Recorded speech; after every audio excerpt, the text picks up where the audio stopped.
All right, my friends, you have made it to our final segment, and we've talked about a lot. A lot of stuff. We've crammed it in. Actually, Phil has. You've done a great job. We talked about record national debt. We talked about saving money on taxes and fees, a big one. Last segment, you unpacked Social Security and taxation there.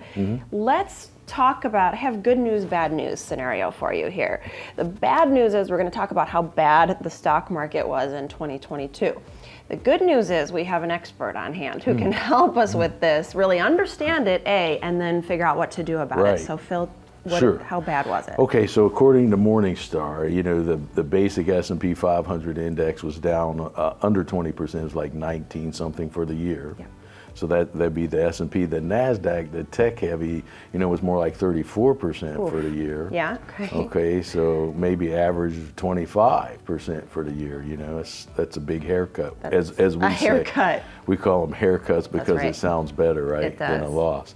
So that's a big thing. And people run to bonds, Jessa, for coverage. Well, the bonds gave no cover for this past year, 2022. So the U.S. core bond index, according to Morningstar, was down almost 13%.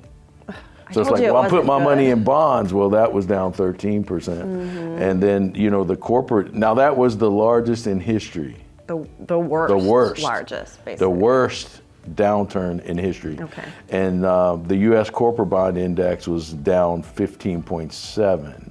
And that was like the worst in 23 years. Okay, so a lot of down, I'm hearing. And I mean, we knew that, but it's record breaking in some cases. Well, people usually, you know, they run to bonds for protection.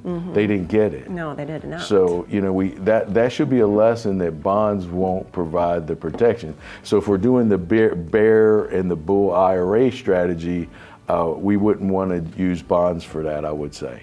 We'd want to use other things that I mentioned earlier in the show, but those are some of the things. Wow. Okay, well, it's a lot of information, and a lot of us felt that, right? We knew it was down, we felt it. We were on a high, we were feeling good.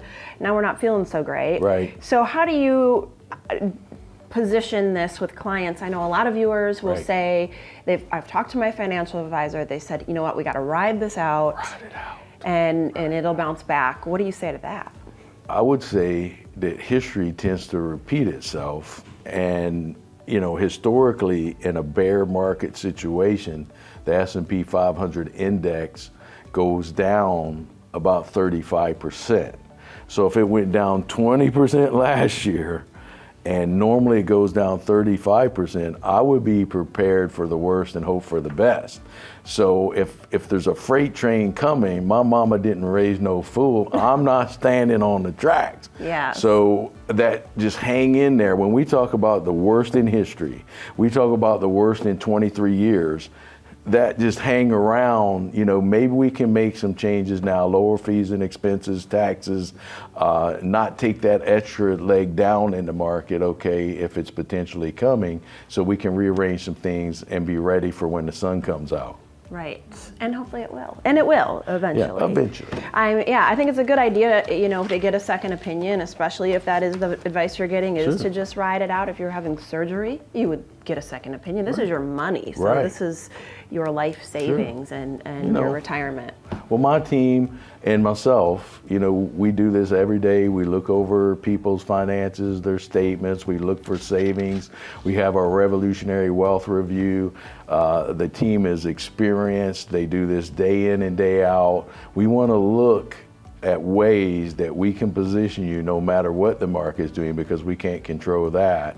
But I think the opinion just hang around and wait, I mean, I don't know if that's the best opinion. Really. Well, it doesn't sound like a strategy, you know, and that's what we've talked about on this show, is you have to have a strategy for both markets, for all scenarios.